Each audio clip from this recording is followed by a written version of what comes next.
Hei og velkommen tilbake til en ny Nintendo News-episode, og la oss gå over denne ukas nyheter. Nintendo har announced en in-person event for fans av alle aldre, som vil ta sted i Seattle i september, hvor du kan oppleve Nintendo Switch Gameplay, live performances, Photo Opa og mer. Jeg er litt usikker på om Photo Opa har et spesielt navn på norsk, men det er det de kaller det på engelsk, så Photo Opa. So what I'm sticking with. Den aller siste pre-launch traileren for The Legend of Zelda Tears of the Kingdom har sluppet ut. Og dette er kanskje den beste Zelda-traileren ever. En shot viser oss hva basically er et piratskip som kan bli spennende å utforske. Falle ned et hull med lasere. Vi ser også en mystisk karakter som vi ennå ikke vet hvem er. En shot viser oss Zelda med en mystisk figur som jeg tenkte var Link med en gang, men det kan være en helt annen karakter. Moonjumping, minecart combat, Link lagde en maskin og skal til å bruke den for å slåss mot en Stone Talos. 2 minutter og 40 sekunder inn ser vi en ny mystisk isfiende som kan bli spennende å slåss mot. I siste shot ser vi at Zelda er på en av Sky Islandsa. Vi har også fått en sick poster av Gandorf på den japanske nettsiden. Jeg skal bare etterlate traileren her for dere, cause you're in for a wild ride.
Zelda,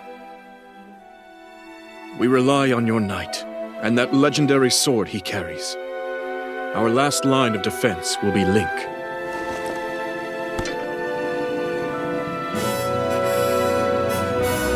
Link.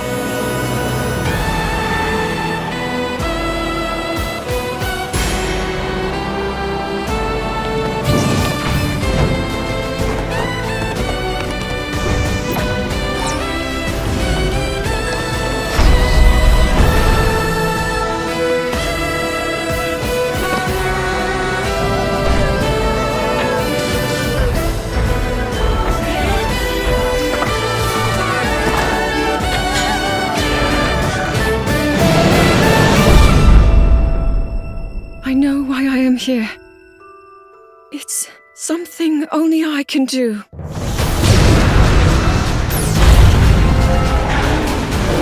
Do not look away. You witness a king's revival and the birth of his new world.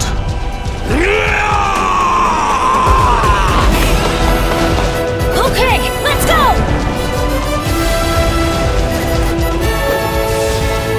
But you are not alone. Link. You are our final hope.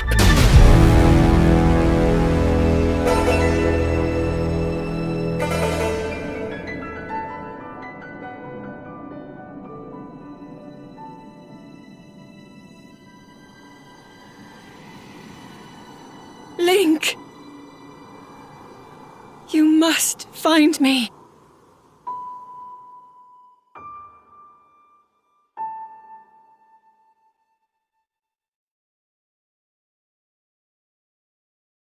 En splitter ny track kommer til Mario Kart Tour. Yoshi Tour avsluttes, og neste tour Spring Tour. Og med den den nye bana Athens Dash confirmed for å være den nye bana. Og med en splitter ny bane i Mario Kart Tour det bare et spørsmål om tid før denne kommer til Mario Kart 8 Deluxe også. Noe den definitivt kommer til å gjøre. Min guess i neste wave, wave 5. Kanskje den kommer samtidig med Piranha Plant Co., som en annen bane som kom til Tour tidligere, som enda ikke i 8 Deluxe. Hvilket betyr at vi ganske sikkert vet 2 av de neste tracksa, hvis begge disse kommer i neste wave. Athens Dash basert på Hellas, og det ser ut som en veldig morsom track å kjøre på. Skal bli spennende å prøve den ut. Her I hvert fall traileren til the upcoming track.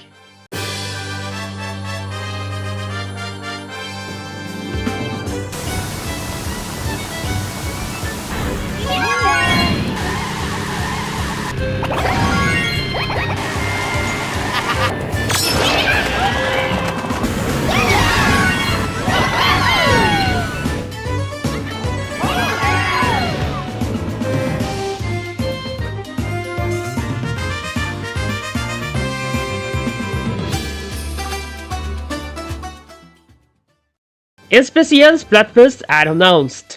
Ja, neste Splatfesten for Splatoon 3 på vei. Den skjer 5. mai og varer til 7. mai, og en Zelda-teamed Splatfest. Så hvilket team du? Power, Wisdom eller Courage? Og det som interessant at Shiver holder med Gandalf, mens Big Man holder med Link, og Fry holder med Zelda. Vanligvis når jeg ikke vet, så jeg alltid på samme team som den jeg liker best, Shiver in this case, men for denne må jeg nok holde meg til Link. Nintendo la også til en veldig stilig poster sammen med announcementen, og denne ser helt fantastisk ut. En perfekt Splatfest å ha før Zelda Tears of the Kingdom slippes ut en uke senere, aka 12. mai. Opp til flere nye renders for Tears of the Kingdom har blitt sluppet ut. Da vi fikk den siste traileren, så fikk vi en render av Sidon, Tolan, Riju og til og med Gandalf. Men nå har vi fått enda flere renders av dem. Og hver en av dem ser ganske bra ut. Men Gandalf har også fått en ny render. Men i den forrige så lyste tyren hans rødt, men her den mørk.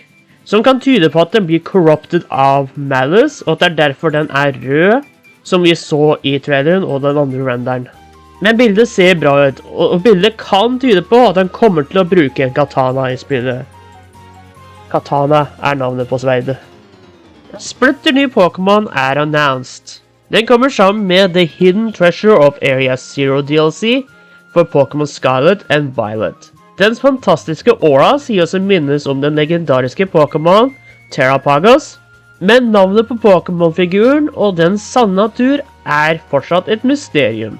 Og jeg må si at jeg liker designet, den godsinn, og jeg ser frem til å se mer av den og finne ut av dens typing. Sikkert Water Ground eller Psychic Water. Den bare ser ut som en Pokémon som kan ha en sånn typing. Men det også mulighet for stil, på grunn av alle crystal-like delene den har på seg. Men jeg føler meg sikker på en mulig Water type.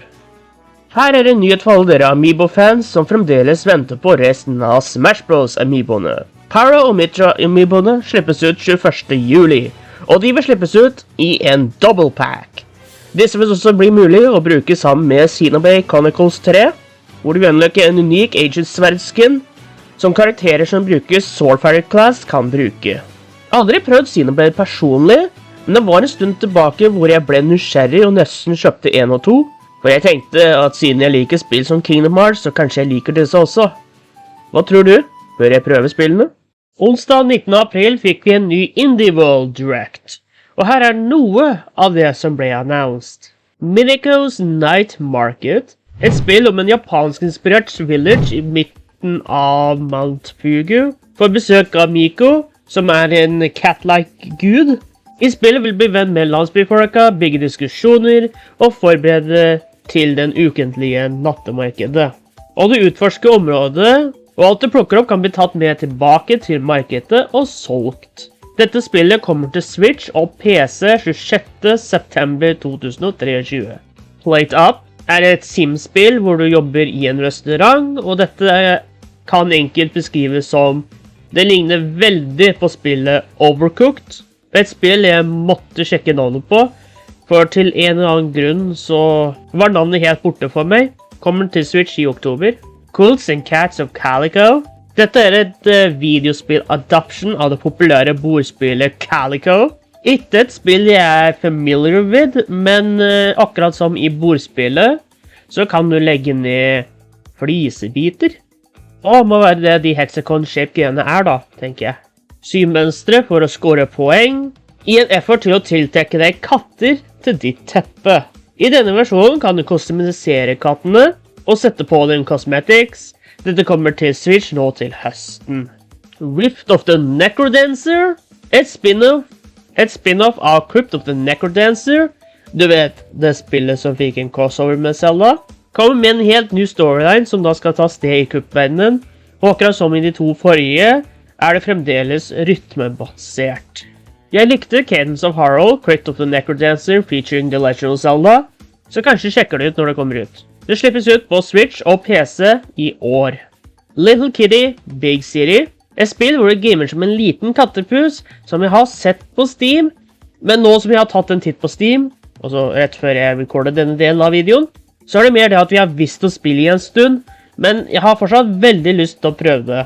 Det kommer endelig til Nintendo Switch, og ja, dette ser ut til å minnes veldig om Untitled Goose Game, så hvis du likte det, kommer du sikkert til å like dette også.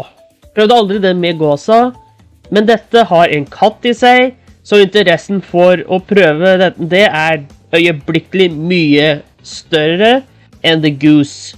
Kommer til Switch neste år. Men det er en del mer, så hvis du vil se alt som ble announced, anbefaler jeg deg å sjekke ut Directen, eller trailere på YouTube. Tok ikke en titt på dette live, for Indie Focus Direct er veldig hit and miss for meg. Kanskje mer miss enn hits, men noen ganger er det noen surprises i dem som vekker interesse. Men de fleste interesserte meg ikke noe særlig, as expected. Men det er en link jeg brukte til artikkelen for å recappe Indie-worlden, pluss en link til The Main Direct i beskrivelsen. Dersom du vil se den, og se om det er noe av det jeg ikke nevnte som kan være noe for deg. Og med det var Nintendo-nyheter over for denne uka, men hvis du finner en nyhet du vil at jeg skal dekke i neste episode, gjerne link dem til meg via Facebook eller Twitter-sida for Mino Norway. Du finner en link til disse i beskrivelsen, og så ses vi igjen neste gang med mer spennende Nintendo-relaterte nyheter.